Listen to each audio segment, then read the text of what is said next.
besties, welcome back.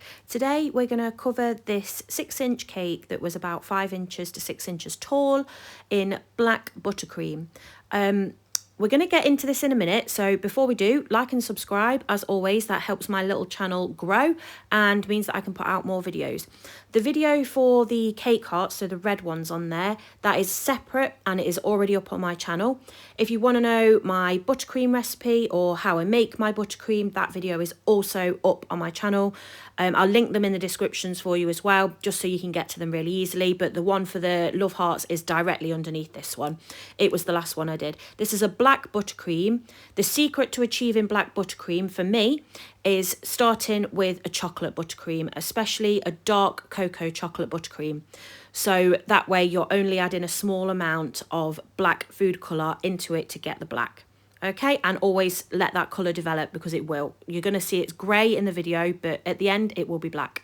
So let's get into it. So we're starting off with a cake card on a plastic acrylic 6-inch disc. This is to give us our guide at the bottom. I'm using my Pro Froster today. And then we're doing each layer individually. Don't ask me why my camera has decided to focus in and out constantly. It's never done that before. It's drove me nuts the entire video. I'm really, really sorry. Hopefully you can make it out. And I'll try better next time. We're going to give my frost form a go this week as well, so I'll definitely get that video up because I did a unboxing of that probably 18 months ago and I still haven't got around to it. So we've done our first layer and we've popped that into the fridge. Second layer just on another acrylic disc, doesn't matter what size it is, it's just for transportation. And just giving that a good crumb coat and putting that filling in there. If you're using any other fillings, please use those. This was for my partner and they just wanted a full buttercream cake. They didn't want any other fillings in it. So again, this is now the top and we're just going to crumb coat this. Obviously no fillings in this one required because it's going on the top.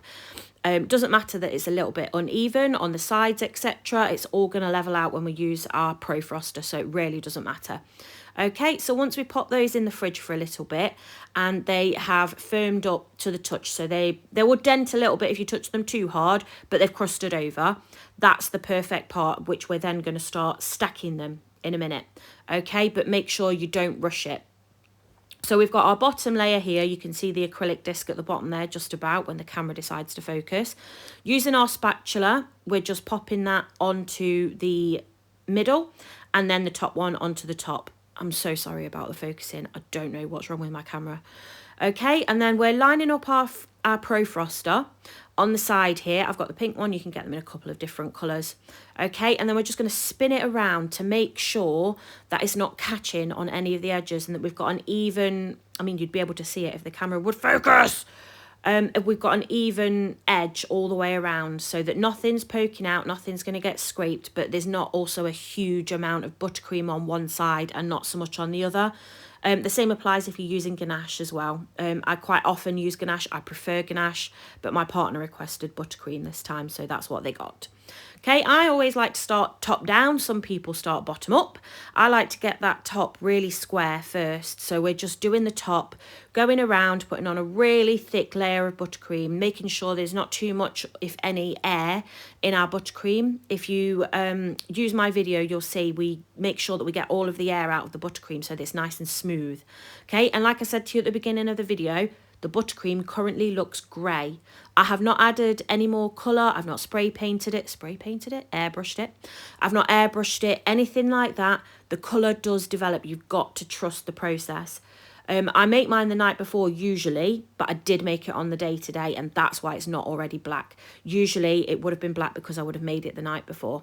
So like I said, we're working from the top down, building up those layers. If you whack a load on there, all of a sudden it's going to slide down. It's not going to play ball and it's just going to get messy. So I like to build up layers. And I know at this point, when I put my Pro Froster on, it's not going to have enough buttercream on it.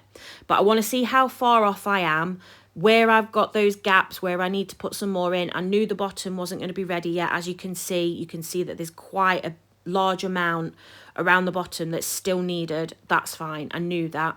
We're trying to get that top in, and at one point we will pop it in the fridge and then we'll go again. I do the same with ganache. It's just easier than trying to get the whole lot. You see these videos where they whack a massive load on and then scrape it all off and it's perfect underneath. It is really difficult to do that, and don't be disheartened if yours doesn't work like that. I can't do it like that, and I've been doing it for years. I love my Pro Froster. It's one of my favourite tools. It's so much easier than using 2 discs, which the video for that is also on my channel. If you want to check that out and compare, you can. Like I say, we're going to get the frost form video up this week as well. That will be with a ganache initially, because it is easier to use with ganache than it is with buttercream. I generally work with ganache and not buttercream, and I'm going to do a gluten-free cake with that as well because I'm gluten-free, and it might be quite nice if I could eat it for once. I forgot to do this one for my partner gluten-free, so I couldn't eat any of it. So you can see we're scraping it back now, and you can see we've still got some gaps. When the camera focuses, seriously, I don't know what's happened.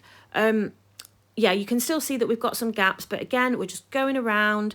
We're going to persevere. We're going to keep going. It's still by far the quickest method that I've found.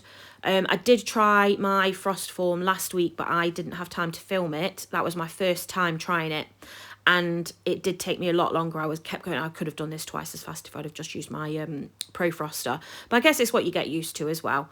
But I can see the arguments for having both in your arsenal, and the cake did come out really lovely in the end. It was just a lot more faffing than doing this method. There was a lot more in and out the freezer, and I needed the freezer, not the fridge as well, unless you've got a lot of time on your hands or you're doing a lot of cakes and you've got sort of a big gap between doing each stage of the cake as well. But that's the frost form that we'll get to later this week. Hopefully the back end of this week, maybe next week, but we will try our best to get it out this week for you. Anyway, we're still going with this one. We are going to pop it in the fridge in a minute, and then we're going to bring it back out and do one more go around on it. So pop it in the fridge, 15-20 minutes, and then come back, and you can already see here, I've lowered the camera down and I'm hoping this is going to focus better, but you can already see that colour developing. You can see that that is much closer to the black of the end result now than the original that we started out with in the first part of the video. And you can see now when I'm scraping on that buttercream how the shape's holding better. The cake's not moving because that buttercream's just given it that little layer of sort of protection and firmness, so it's firmed up now.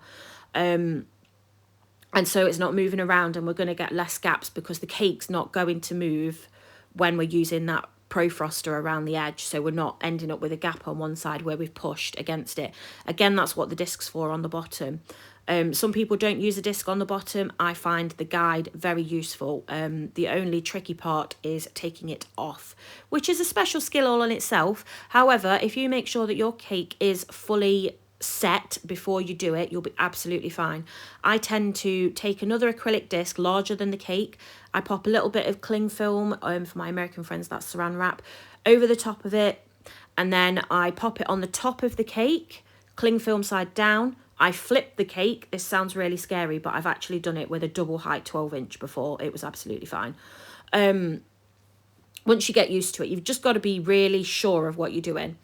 Flip it over, remove that disc, leaving on that cake card underneath, leave that on there, and then we're going to get our cake board.